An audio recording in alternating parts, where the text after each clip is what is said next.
About time we got part 2 of Caves and Cliffs. I honestly can't wait to do some archaeology. Wait, what's this? Archaeology bundles and gold horns have been 86th and will be coming at a later date. Oh, so with that disappointing news out of the way, let's take a look at all the new things in Caves and Cliffs part 2 and analyze them. How about we start with the biggest one, world generation. First of all, the build limit has been increased both in the sky and below ground. This is a very important change as it offers much more room for Minecraft's developers and builders to play around with the verticality. The previous build limit was pretty good and even overwhelming for the casual player, but builders would sometimes find themselves fighting with it, as they built massive towers or deep underground cities. Having the build limit increased like this gives people a lot more freedom when it comes to building different structures. I also want to note how the Y coordinate hasn't been shifted to accommodate this change, so the bottom build limit is -64 instead of 0. This may seem like an odd change or even a mistake at first, but I personally think that this is a very smart decision, provided it is actually intentional. This way, all your Minecraft knowledge and muscle memory from before the update is still applicable, more or less, meaning you won't have to relearn everything you know about the Y levels. When it comes to the new world generation, it is instantly noticeable everywhere. I think that previous generation looked extremely boring and ugly, except the road at Badlands, but this new one looks definitely better. My only gripe is that sometimes it doesn't really work. Now that is a huge change, but an even bigger change is the new updated mountain generation. Mountains now feature a lot more extreme generation, which results in staggering visuals, much like a road at Badlands. Other than their sonic visuals, mountains now come bundled with 5 unique sub-biomes. Let's start off with Snowy Slopes. Despite its somewhat cozy sounding name, this biome is not to be taken lightly, at least not without some boots. Why? Well, the ground of this biome is filled with powder snow. If you step in it, you will sink into it and start freezing. This is honestly one of my favorites, because instead of it being memorable because of a specific resource or generation, it will very likely become memorable because of the danger when traversing it. Either that or annoyance, we shall see. Scaling the mountain will lead you to jagged peaks.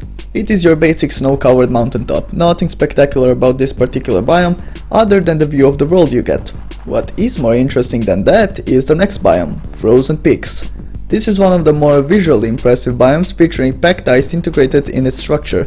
So with this biome you basically get another source of packed ice other than ice spikes. And well, I guess crafting is from silk touched regular ice if that's your fetish. And going back to the boring ones, stony peaks are not only uninteresting, they are also particularly ugly.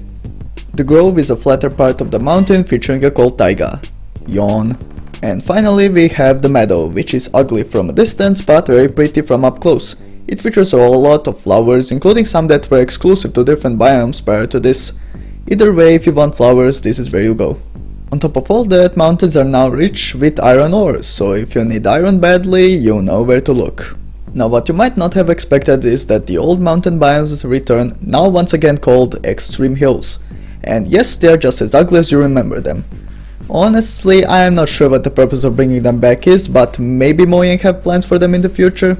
Well, given their track record, likely not. Now that we covered the cliffs, let's dive into the caves. As you know, caves have been expanded. After going below Y level 0, caves transition into deep-slate caves, which is a very refreshing change seeing how much stone we've seen in prior mining. I'm surprised we haven't blown our brains out by now. This update heavily encourages cave exploration with the introduction of new cave variants. Let's start out with dripstone caves. You will notice that they have a lot of brown to them, and the actual stalactites can be knocked down to damage whatever unfortunate idiot is standing below them. I think that having environmental hazards like this that can be weaponized by the player is a very good thing, as it can lead to some interesting encounters. However, the problem is that the damage radius is stupidly small. The stalactites are also a renewable source of lava, as if we actually needed that. In addition to this, dripstone caves feature a higher spawn chance of copper, so if you're a hoarder, head to dripstone caves to fill your inventory with that useless shit. Now, going over to the more beautiful cave variations, say hello to Lush Caves. They feature a large variety of plant life exclusive to it, and are home to axolotls, which are borderline useless. Okay, you know what? They do kill these failures, so they get a pass. These caves are very pretty when you remove all of these mistakes from them. If you want the glow squid in Minecraft, vote for it during the Minecraft live stream. But please don't. And are my personal favorite going off looks. Back to the basics, we have caverns, which are these new giant cave formations. They are very open and make you feel less claustrophobic when exploring, which is a breath of fresh air. And then we have the aquifers, which you can find in your caves, and they are basically a way better version than your typical ugly underground lakes. When it comes to caves in general, we have cheese caves, which are more vertically inclined, and spaghetti caves, which are your basic tight caves. Somebody touch my spaghetti! And of course, with the new build limit, we have some changes to ores. Ores are now spread out across different Y levels. This means that they will be more common at certain Y levels, while at others they won't spawn at all. I think that this is a good change, as before you would just go to Y level 12 and get large quantities of every ore. Well, relatively speaking, of course. Now, if you want an ore which spawns at higher Y levels, you are going to have to adapt. Fear not though, because ores got a whole new ore vein.